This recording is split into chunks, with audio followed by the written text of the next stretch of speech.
नमस्कार रसिका. मी मानसी आवळसकर. नमस्कार, मी प्राची आवळसकर. आपल्या सगळ्यांचं अतिशय मनापासून स्वागत करतो या आपल्या साहित्य प्रवासात.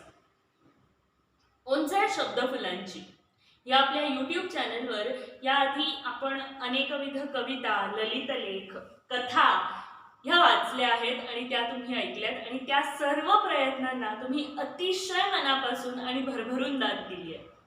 आज तुमच्यासमोर आम्ही अशीच एक कथा घेऊन आलो. कथेचा विषय तसा वेगळा आहे, पण ही कथा ऐकल्यानंतर प्रत्येकाला एक दृष्टिकोन मात्र नक्की मिळेल याची आम्हाला सगळ्यांना खात्री आहे. ऐकूया अशीच एक वेगळा दृष्टिकोन असणारी कथा हेमंत आवळसकर लिखित असे कवडसे या पुस्तकातून. कथेचं नाव आहे एका जीवाचं सोनं. एका जीवाचं सोनं. मनासारखं आखी आयुष्य हे फार थोड्यांच्या वाट्याला येत असतं. खरं तर आपलं आयुष्य प्रत्येकाने स्वतःच घडवायचं असतं. प्रत्येकाच्या आयुष्यात अनेक चढउतार येत असतात, अनेक घडामोडी घडत असतात. एकाचा अनुभव दुसऱ्याला उपयोगी पडतोच असं नाही, पण मार्गदर्शक मात्र ठरू शकतो. त्याला मिळालं मग मला मिळायला काय हरकत आहे असा विचार करून चालत नाही. आपल्यासमोर असलेला प्रश्न हा ज्याचा त्याने सोडवायचा असतो. जीवनात मिळालेल्या आव्हानांना आपण सामोरं जायचं असतं. अशा आव्हानांना सामोरं जाताना आपल्याला मदतीची आवश्यकता भासतेच आणि म्हणूनच समाजात कुटुंब नावाची संस्था अस्तित्वात आली. आता कुटुंब म्हटलं की आई वडील, भाऊ बहीण, पत्नी असे सगळे नातेवाईक त्यात येतात. शिवाय आपला समाज आहेच. हे सारे मदतीस तयार असतात. आपण आपल्या तऱ्हेने त्यांची मदत घ्यायची असते. वैवाहिक जीवनानंतर आपलं स्वतःचं असं वेगळं कुटुंब बनतं. त्यातील पहिली व्यक्ती ही पत्नी असते. संसारातले काही निर्णय हे त्या दोघांनी मिळूनच घ्यायचे असतात. असंच माझ्या एका जिवलग मित्राच्या बाबतीत घडलं. त्याच्या मुलीच्या लग्नाची पत्रिका पोस्टाने माझ्या घरी आली आणि नकळत काळाचा पडदा दूर झाला. सुहास आणि दीक्षा यांचा विवाह अगदी वेळेवर म्हणजे विवाहास योग्य वयात झाला. दोघेही इंजिनियर होते. तो एका कंपनीत मॅनेजर होता तर त्याची पत्नी एका कंपनीत ऑफिसर होती. दोघांच्या नोकऱ्या चांगल्या होत्या, त्यामुळे त्यांना आर्थिक संकटांना फारसं तोंड द्यावं लागलं नाही. त्यांनी मुंबईत 4 खोल्यांचा आलिशान फ्लॅट घेतला. अगदी अद्ययावत सुखसोयींनी तो सजवला. घरात कशाची म्हणून कमी नव्हती. दोघंही सुखात होती, आनंदात होती. पण तरीही एक शल्य त्यांच्या संसारात त्यांना टोचत होतं. त्यांना मूल नव्हतं. लग्न झाल्यानंतर सुरुवातीच्या काळात प्रत्येक जोडप्याला आपल्याला एवढ्यात मूल होऊ नये असं वाटत असतं. निदान 1-2 वर्ष तरी फुलपाखरासारखी हिंडण्या फिरण्यासाठी, आनंदात घालवण्यासाठी असावीत असं प्रत्येकाला वाटत असतं. तसंच या दोघांनाही वाटलं. म्हणूनच 1-2 वर्ष त्यांनी कुटुंब नियोजनाचा मार्ग अवलंबला व मूल होऊ दिलं नाही. पण नंतर तसे कुठलेही बंधन न ठेवता त्यांना मूल होईना. भीतीचे ढग हळूहळू मनात जमा होऊ लागले. ती दोघेही मनाहून घाबरली. त्यांनी निष्णात डॉक्टरांचा सल्ला घेतला. डॉक्टरांच्या मते दोघांच्यात तसा कुठलाही दोष नव्हता. वेळ आली की मूल होईल असा त्यांनी दोघांना धीर दिला. मग मात्र दोघांनी मनोमन मूल होण्याचा ध्यासच घेतला. त्यासाठी उपास केले. देव, दान, धर्म सर्व काही केले. देवाची उपासना केली, पत्रिका दाखवल्या, पण कशाचाही उपयोग होईना. प्रत्येक दिवस हा फलदायी कसा ठरेल अशा विचारात जाऊ लागला. पण यश काही पदरात पडत नव्हते. दोष दोघांपैकी कुणा एकाच्यात असता तर उपाय करता आले असते. पण इथे सर्व काही ठीक होते, त्यामुळे उपाय तरी काय करणार. पण दोष नसताना समर्पक उत्तरही सापडत नव्हते. असं का व्हावे हे मुळीच कळत नव्हतं. त्यामुळे दिवसेंदिवस दोघंही दुःखी होत होते. त्यांच्या लग्नाला आता 10 वर्ष होती. दारात मनी प्लांट वाढतो पण त्याला फुलं येत नाहीत आणि फुलाशिवाय वेलीला काही शोभा नाही, हे त्या दोघांनाही पटत होतं. संसार वेल वाढवण्यासाठी त्याला फुलं येणं आवश्यक होतं. त्यांची संसार वेल त्यांना फुललेली पाहायची होती. दोघंही मनाने पार खचली होती. काहीही करायला मनाला हुरूप वाटत नव्हता. शरीराला थकवा जाणवत होता. दोघंही जणू अंधारात चाचपडत होते. आपण म्हणतो आता समाज बदललाय, तो पूर्वीसारखा राहिलेला नाही, खरं काय खोटं काय ह्याची त्याला माहिती नाही. तरीही दबक्या आवाजात, हिच्या धाकट्या बहिणीला मुलं आहेत, हीच अशी कशी काय? किंवा फक्त शिक्षण आणि दिसणं बघितलं पण पण पुढे काय? असे बोल त्यांना ऐकायला मिळायचे. त्यांच्या जखमेवर मीठ चोळलं जात होतं. पण ती दोघं पती पत्नी या नात्याने पूर्ण बांधलेली होती. नाही, अगदी एकजीवच होती म्हणा ना. एकमेकांना धीर देत होती. अशातच एक दिवस दोघांच्याही मनात एक विचार चमकला आणि तो त्यांनी एकमेकांना बोलून दाखवला. आपण एखादं मूल दत्तक घेतलं तर? मूल दत्तक घ्यायचं ही गोष्ट दिसते तितकी साधी नक्कीच नाही. पूर्वी प्रत्येकाला 5-6 मुलं असत. त्यातलं एखादं मूल कोणी दत्तक देत असे. साधारणपणे भाचा किंवा पुतण्या दत्तक घेतला जात असे. पण आता 1 किंवा 2 मुलांचा काळ आहे. त्यामुळे त्या 2 मुलातलं एक मूल कोण दत्तक देणार? तेव्हा आता फक्त अनाथाश्रमातच मुलं दत्तक घेणं किंवा देणं हा मार्ग आपल्यासमोर उपलब्ध असतो. मूल दत्तक घ्यायचं म्हणजे दुसऱ्याचं मूल आपण आपलं म्हणून वाढवायचं, त्याला मोठं करायचं, त्याला प्रेम द्यायचं. आपलं एखादं मूल दत्तक घेतलं पण उद्या जर ते त्याला समजलं की आपण त्याचे खरे आई वडील नाही, तर ते आपल्याशी कसं वागेल? मग ते आपल्याजवळ राहील ना? असा विचारही अनेकदा त्यांच्या मनात चमकून गेला. आपलं स्वतःचं मूल म्हणजे तरी काय? ते स्वतःच्या हाडामासावर वाढलेलं, पती पत्नी दोघांनी फुलवलेलं. पुढे ती दोघं त्याचं संगोपन करतात, त्याला लळा लावतात. लहान बाळावर ते लहान असताना जो कोणी प्रेम करतो, लळा लावतो, वात्सल्याने वाढवतो, दुखलं खुपलं पाहतो, ती माणसं त्याला आपली वाटतात, ती आवडू लागतात. ते त्याचे आई वडील किंवा आजी आजोबा किंवा आणखी कोणीही असू शकतं. त्याला थोडंच माहिती असतं ही अमुक माझी आई आहे म्हणून. त्यामुळे खरे आई वडील किंवा दत्तक आई वडील यात फरक असा नसतोच. एकदा आपण मनाने ठरवल्यावर त्या मुलाचे आई वडील आपण अगदी सहज होऊ शकतो. आपणही त्याला प्रेम देऊ, त्याची हौसमौज भागवू, त्याच्यासाठी आपला जीव ओवाळून टाकू, तेही होईल मग आपलं. पण दुसऱ्याचं मूल घ्यायचं म्हणजे मोठी जबाबदारी, नाही का? झेपेल ना आपल्याला हे सारं? जमेल ना त्याचं सारं काही करायला? ती दोघं जण विचारात अगदी गळून जायची. उलटसुलट विचार करायची आणि त्याची उत्तरे स्वतःच शोधायची. अखेरीस त्यांनी दत्तक घ्यायचा निर्णय घेतला. सुहास आणि दीक्षा यांच्या बाबतीत एक गोष्ट मात्र चांगली घडली. सुहासला त्याच्या कंपनीत बढती मिळाली आणि त्याची बडोदा येथे बदली झाली. दीक्षाला आता नोकरी सोडावी लागणार होती. अर्थातच ती ताबडतोब नोकरी सोडू शकणार नव्हती. तिची हातातली कामे पूर्ण करणं तिला आवश्यक होतं. त्यामुळे ती आणखी 2-3 महिन्यांनी बडोद्याला जाणार होती. नेमका याच गोष्टीचा त्यांनी फायदा घ्यायचं ठरवलं.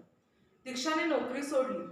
सुहास आणि दीक्षा यांनी अनाथ आश्रमातून 3 महिन्याची मुलगी दत्तक घेतली. त्यासाठी लागणाऱ्या सर्व कायदेशीर बाबी त्यांनी पूर्ण केल्या. दत्तक मुलगा बरेच जण घेतात, पण यांनी मुलगी दत्तक घेतली. मुलगी मोठी झाली की तिला साथीदार शोधताना काही अडचणीही येऊ शकतील, पण तेही आव्हान त्यांनी स्वीकारलं होतं. त्यांचा हा निर्णय खरोखर धाडसाचा होता. लग्नानंतर 12 वर्षांनी त्यांनी खऱ्या अर्थाने संसाराला सुरुवात केली होती. त्यांनी मुलीचे नाव प्रतीक्षा ठेवले. ती खऱ्या अर्थाने त्यांच्या प्रेमाचं प्रतीक होती आणि खूप प्रतीक्षेनंतर त्यांना ती मिळाली होती. प्रतीक्षा नाकीडोळी नीटस आणि गोरीपान होती, अगदी त्या दोघांना साजेशी. दीक्षा 4 महिने मुंबईतच राहिली. बालसंगोपन हे फार कठीण काम आहे. तिने स्वतःच्या आईकडून व सासूकडून मुलीला कसं वाढवावं हे शिकून घेतलं. काय झालं असतं, काय करावं आणि काय करू नये हे सर्व तिने व्यवस्थित समजावून घेतलं आणि मग बडोद्याच्या त्यांच्या घरी ती आली. सुहासने आपल्या ऑफिसमध्ये परिचितांना 4 महिन्यापूर्वीच मुलगी झाली म्हणून बर्फी वाटली होती. त्यामुळे सुहास आणि दीक्षा यांची ही दत्तक मुलगी आहे हे कुणाला कधी कळलंच नाही. कलेकलेने चंद्र जसा वाढतो तशी प्रतीक्षा दिवसादिवसाने मोठी होऊ लागली. दोघं पती पत्नी तिची आवडनिवड पुरवण्यात, तिची हौसमौज पुरवण्यात, तिला खेळवण्यात दिवस घालवू लागले. पूर्वी त्यांचे दिवस त्यांना फार मोठे, वृक्ष, कंटाळवाणे वाटत असत. पण आता तेच दिवस त्यांना पुरेनासे झाले. तिच्या प्रत्येक कृतीने दोघे आनंदू लागले. तिच्यामुळे त्यांच्या ओळखी वाढू लागल्या. तिची शाळा, तिच्या मैत्रिणी, तिचे खेळ सारं काही त्यांना एक नवा आनंद देऊ लागले. शिशिरानंतर वसंत येतो तसा उत्साह त्यांच्या जीवनात आला आणि तो बहरू लागला. त्यांच्या संसाराची हसती खेळती, डोलती वेल फुलली, नुसती फुलली नाही तर डवरलीही. मध्यंतरीचा काळ हा प्रतीक्षाच्या शाळा, क्लास, अभ्यास यात कसा गेला हे सुहास व दीक्षा यांना कळलेच नाही. प्रतीक्षा आता जाणती झाली, मोठी झाली. निसर्गाने दिलेले मोठेपण तिलाही आले. तिची आई सुखावली. आता आईच्या स्वप्नांची घाई सुरू झाली. पोरगी मोठी झाली, चांगली दिसते हो. कुणीही हसत हसत लग्नाला तयार होईल. पण तिचं शिक्षण पूर्ण करायला हवं. तिला आपल्या पायावर उभी करायला हवी. मी सगळं काही अगदी हौसेने करणार आहे. लग्न, मानपान, जावई, विहीणबाई अशी स्वप्न मुलगी वयात आली की प्रत्येक आईला पडतात. आणि तशीच स्वप्न दीक्षालाही पडायला लागली. ती तिच्या बोलण्यातून, कृतीतून जाणवत असत. अशा वेळी वडिलांनाही आपल्या कर्तव्याची प्रकर्षाने जाणीव होते. तशी सुहासलाही झाली. तो हर तऱ्हेने मेहनत करत होता. प्रतीक्षाला खूप शिकवायचं, तिला खूप मोठं करायचं. तिचं लग्न, बाळंतपण यासाठी लागणारा पैसा तो कष्टाने जमवू लागला. पुन्हा एकदा आपल्या हौशी बाजूला ठेवून मुलीच्या हौशीला जसं प्रत्येक बाप प्राधान्य देतो तसं तोही देऊ लागला. दोघं खऱ्या अर्थाने आई वडील झाले. पण एक गोष्ट कधीतरी घडणार होतीच आणि ती घडली. दीक्षाची बहीण आणि तिची मुलगी शीतल त्यांच्याकडे 4 दिवस राहायला आले होते. शीतल आणि प्रतीक्षा तशा बरोबरीच्या. दोघींची छान गट्टी जमली. हसणं, खेळणं, जेवणं, झोपणं त्या सगळं एकत्र करत होत्या. खूप मोठ्यांनी हसणं, धावाधाव, मस्ती सुद्धा करत होत्या. घर अगदी डोक्यावर घेतलं होतं. एकदा बोलता बोलता शीतल प्रतीक्षाला म्हणाली, तुझी आई किती चांगली आहे ग. खूप प्रेमळ आहे. तुझ्यावर तर फारच प्रेम करते. सावत्र आई आहे असं काही वाटतच नाही. काय म्हणालीस? सावत्र आई आणि माझी? काहीतरी बोलू नकोस. अगं कोणी सांगितलं तुला हे? प्रतीक्षा रागात पण काकुळतीला येऊन म्हणाली, अगं खरंच तुला माहित नाही का? तू काही त्यांची मुलगी नाहीस. त्यांनी तुला दत्तक घेतलंय. चल, मला नाही हे खरं वाटत. असं कसं होईल? ती तर माझ्यावर इतकं प्रेम करते की छे, माझा नाहीये याच्यावरती विश्वास. प्रतीक्षा तिला झिडकारत म्हणाली, अगं अगदी खरं आहे. मी माझे आई बाबा बोलताना ऐकलंय. शीतल तिला माहिती देत म्हणाली, थांब मीच विचारते मावशीला. नको ग, नको, ती मला रागवेल आणि मारेल सुद्धा. पुढे 2 दिवसांनी प्रतीक्षाची मावशी आणि तिची मुलगी शीतल त्यांच्या घरी गेल्या. आता प्रतीक्षा मात्र गुमसूम राहू लागली. कुणाशी धड बोलेना, मैत्रिणींच्यात जाईना. तिला अन्न सुद्धा गोड लागत नव्हतं. हे दीक्षाच्या लक्षात आलं. तिने एक दिवस तिला विचारलं, काय काय झालं अगं तुला? तुझ्या आत्ताच्या काहीच मनात येत नाही. कुठे खेळायलाही जात नाहीस. सगळं ठीक आहे ना? कुठे काय? मी ठीक आहे. अगं रेखाचा आज वाढदिवस आहे. तुझी खास मैत्रीण ना ती. सकाळपासून 3दा फोन येऊन गेला तिचा. तरीही तू तिच्याकडे गेली नाहीस. मला खरं सांग, काय झालंय? बरं नाही वाटत का तुला? कोणी काही बोललंय, रागावलंय? अगं मी आई आहे ना तुझी. हे खरं आहे का गं? प्रतीक्षाने रडत तिला विचारलं. दीक्षाने ती काय विचारते आहे हे समजलंच नाही. तिनं तिला परत विचारलं, काय खरं आहे? मला समजलं नाही. तू माझी आई आहेस हे खरं आहे की खोटं? खरं आहे का? पण मला शीतल म्हणत होती तू माझी सावत्र आई आहेस म्हणून. प्रतीक्षा हमसून हमसून रडू लागली. तिला कोणी सांगितलं? मावशीनं. आता खरा प्रकार दीक्षाच्या लक्षात आला. तिने प्रतीक्षाला जवळ घेतलं, हाताने थोपटत शांत केलं आणि विचारलं, तुला हे खरं वाटतं का गं? नाही, पण शीतल, मावशी असं का म्हणतील मग? हे बघ, तू क्षणभर समज की मी तुझी आई नाहीच. तुझी आई दुसरीच कोणीतरी आहे. तर तू जाशील तिच्याकडे? प्रतीक्षा मानेने नाही म्हणाली. मग समजावणीच्या सुरात दीक्षा बोलू लागली, मी तुझ्याशी कधी वाईट वागले आहे का? तुला कधी मारलंय की काही हिणवून बोललेले आहे? नाही नाही नाही. पण हे बघ, माझ्यावर तुझा विश्वास आहे ना? मग सारं शांतपणे ऐक. दीक्षाने तिला सारं काही शांतपणे सांगितलं आणि विश्वास दिला की आम्ही दोघे तुझेच आहो आणि तू आमची आहेस. आता प्रतीक्षा पूर्णपणे शांत झाली होती. तिला खरं काय ते समजलं होतं. तिचं मन अगदी स्वच्छ झालं होतं. पूर्वीचा विश्वास तिच्या डोळ्यात पुन्हा दिसू लागला होता. तिच्या लेखी सुहास आणि दीक्षा हेच तिचे आईवडील होते. त्यांचं स्थान तिच्या मनात अढळ होतं. पुढेही तिनं त्याला कधी धक्का लागू दिला नाही. त्यांच्याशी पूर्वीसारखीच समंजसपणे ती वागत होती. नाही, त्यापेक्षाही चांगली वागत होती. सुहास आणि दीक्षा यांनी सारे टप्पे यशस्वीरित्या पार केले होते. आज ती दोघेही सुखाच्या शिखरावर जाऊन पोचली होती. मी पत्रिका उघडली. ची सौका प्रतीक्षा हिचा शुभविवाह चिरंजीव. मला पुढील अक्षरांचं आकलन झालंच नाही. मला खाली फक्त त्या दोघांची सही दिसली. आपले कृपाभिलाषी सौ दीक्षा सुहास भिडे, श्री सुहास पांडुरंग भिडे आणि सारा भूतकाळ जिवंतपणे डोळ्यासमोरून सरकला. मी प्रतीक्षाच्या लग्नाला आवर्जून गेलो होतो. सुहास आणि दीक्षा दोघांनी प्रतीक्षाचं लग्न अगदी थाटात केलं.